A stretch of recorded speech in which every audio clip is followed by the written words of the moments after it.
Well, thank you for inviting me. It was a pleasure to be here. And my name is Ghayur Alam, and we run a small company called Himalayan Weavers in Dehradun.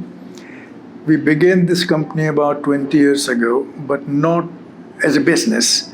Uh, it started as a way of getting some people in the Himalayas who were working with wool, but were also harvesting medicinal plants from the Himalayas illegally.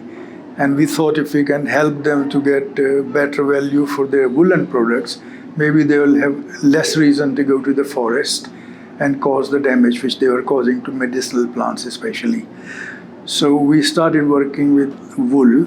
They make woolen shawls, but they were rough shawls. So wherever we went outside the country I'm an economist, and I used to go for conferences, so whenever I'll go abroad, I'll take their shawls and try to get people interested in them. A lot of people showed interest because they were different, they were made by tribal people, Himalayas, but they were very rough, so people were not very keen on using them every day. So someone will buy one shawl, but that was not very sustainable. So we tried to get these people interested in using softer wool, but they have sheep, so they were interested in using their sheep wool, which by nature of the breed of the sheep is rough wool. So we couldn't really get much mileage in that venture. Also, they were not using any dyes, only blending their white and dark wool to make gray, that's about all, and some chemical dyes. So we thought if we can use softer wool, natural dyes, maybe because by the time we had got really interested in wool and this whole idea of doing something with villagers.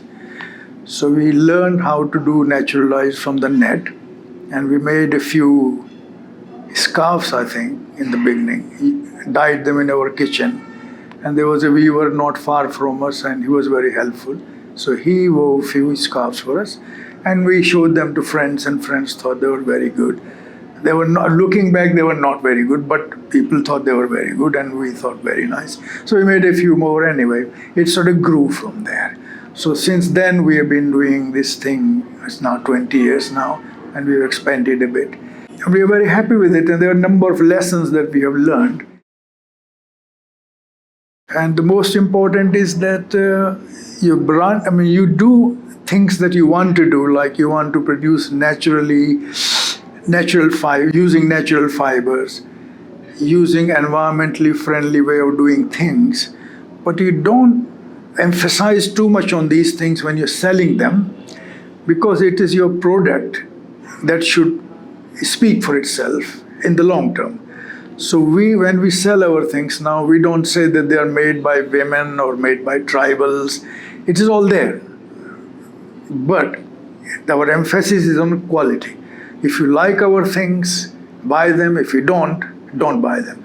And since we push the quality, because we're selling on the basis of quality, we have to push quality. And as a result, we really don't have problem in selling at all now. So that's our sort of, success sort of mantra. Yeah. You keep your business and your social entrepreneurship aspects separate. So I don't think you can keep them separate, but it's a question of emphasis. That one emphasis is for you, that you want to make sure that you are doing something socially useful. But it is not necessarily the thing that you want to use as a selling point. Because to me, the selling point is that you add value to what you are giving, and then you have a sustainable business. But to yourself, you know that the business is secondary. It is the social aspect of it that you're focusing on. And I think it will be easy to join the two together if you don't mix them and don't try to sell your social aspect to people, or don't get too involved with the business aspect of it. So keep it separate for yourself and for the outside world. Yeah.